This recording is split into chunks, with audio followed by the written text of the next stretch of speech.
جو ہمارے anti terrorist act ہے 1997 کا، اس کے تحت جائیدادیں ضبط کی کر لی گئیں، ان کے اکاؤنٹ منجمد کر دیے گئے، اور ان کو جو فورتھ شیڈول ہے جو دہشت گردوں کے لیے مخصوص ہوتا ہے اس میں ان کا نام ڈال دیا گیا۔ اس پر بھی بظاہر امن لگتا تھا، لیکن مسجد رحمت للعالمین جو چوک یتیم خانہ لاہور میں واقع ہے، وہاں پر جو دھرنا تھا وہ مسلسل چلا آ رہا تھا تحریک لبیک پاکستان کے کارکنوں کا، اور ان کی جو مجلس شورا ہے ان کے اراکین نے اپنے قائد کے اس بیان کو سچ ماننے سے انکار کر دیا تھا، اور ان کا مطالبہ بالکل اپنی جگہ پہ قائم تھا۔ پھر اچانک آپ نے دیکھا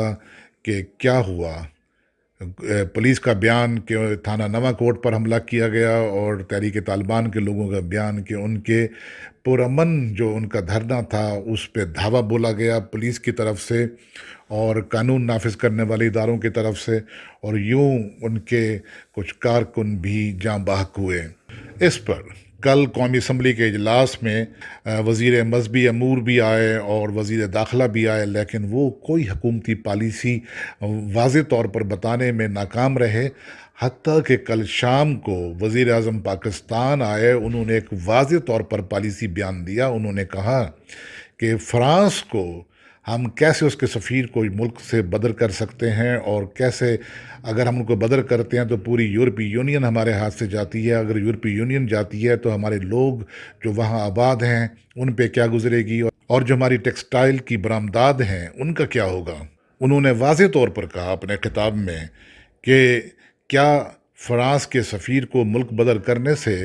یہ جو توہین کا سلسلہ ہے کیا یہ رک جائے گا؟ اگر ہم آج ایک ملک کو روکیں گے تو کل یہ معاملہ کسی دوسرے ملک میں ہو جائے گا، تو پھر ہم کیا کریں گے؟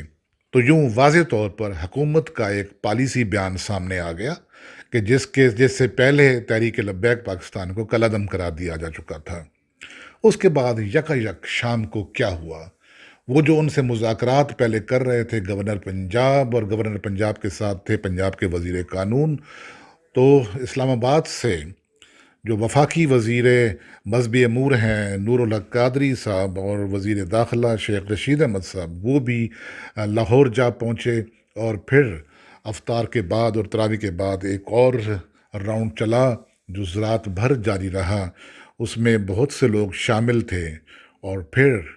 سب صبح ہوئی اور خبروں میں یہ سب کچھ سامنے آیا، تو وہ جو ایک رات پہلے حکومت کا پالیسی بیان آیا تھا وہ بھی ختم ہو چکا تھا، اور وہ جو انہیں کالعدم قرار دیے جانے کا نوٹیفیکیشن تھا وہ بھی ختم ہو چکا تھا۔ جو اس دوران گرفتاریاں ہوئی تھیں، پرچے ہوئے تھے، ان پر بھی یہ پایا کہ جتنے ان کے تحریک لبیک پاکستان کے کارکن گرفتار ہوئے تھے 2 سے 2,500 کے درمیان، ان کو بھی رہا کیا جا رہا ہے، اور جو اس کی قیادت ہے سعد حسین رضوی صاحب، ان کو بھی رہا کیا جا رہا ہے۔ ان کے لیے، ان کے استقبال کے لیے 200 من پھول بھی اکٹھے کیے جا رہے ہیں، اور وہ جمع کر لی گئے ہیں ان کا استقبال کرنے کے لیے۔ اور پھر یک جو قومی اسمبلی کا اجلاس کل ملتوی کر دیا گیا تھا جمعرات تک کے لیے، وہ آج دوپہر 3 بجے پھر بلا لیا گیا، اور وہ جو قرارداد تھی وہ اس کے متن پہ قومی اسمبلی کا اجلاس شروع ہونے سے پہلے وزیر اعظم پاکستان نے پارلیمنٹ میں آ کر اس پر غور کیا، اس کی اپروول دی، اور اس طرح ایک جو پرائیویٹ جو رکن قومی اسمبلی ہیں ان کے ذریعے وہ قرارداد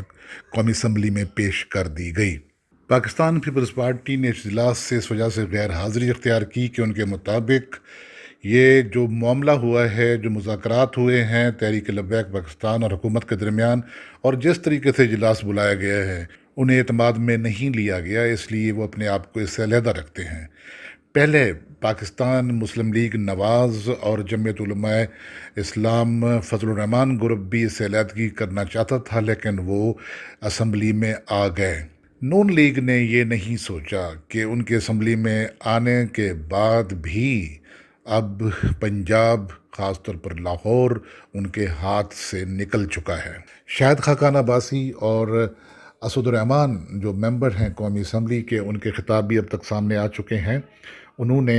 اس قرارداد کے بارے میں جو اس کے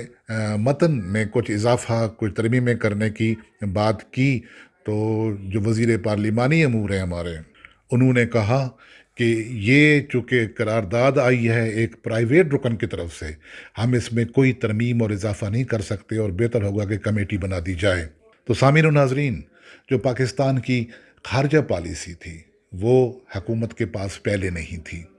جو داخلہ پالیسی تھی وہ حکومت کے پاس پہلے نہیں تھی، حکومت ان میں بے بس تھی۔ حکومت کی جو مذہبی پالیسی ہے وہ حکومت کے پاس نہیں تھی، لے دے کے ایک پارلیمنٹ رہ گئی تھی کہ جس میں ایک روش چل نکلی ہے کہ جو ہمارے وزرائے اعظم ہوتے ہیں وہ اس پارلیمنٹ میں آنا پسند نہیں کرتے۔ آج بھی جب یہ قرارداد پیش کی جانی تھی تو وزیر اعظم پاکستان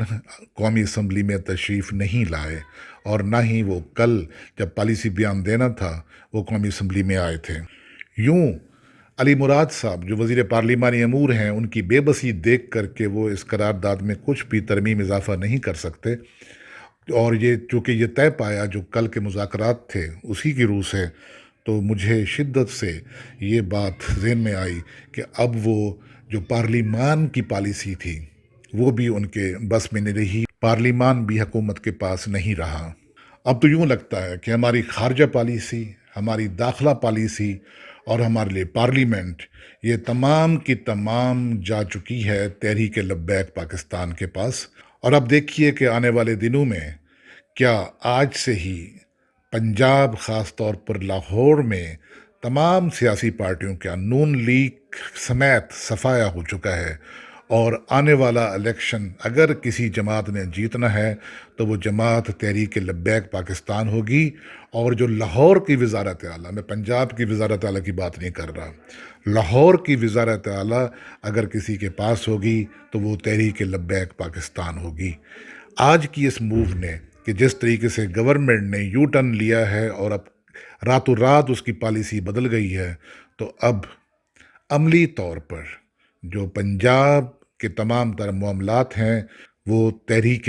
لبیک پاکستان کے پاس جا چکے ہیں۔ ہمارا ملک خدا کرے سلامت رہے، یہ تمام تر دعائیں ہماری اپنے ملک کے لیے۔ اس کے ساتھ ہی اجازت دیجیے آج کا ایڈیشن ختم کرنے کی۔ خدا حافظ۔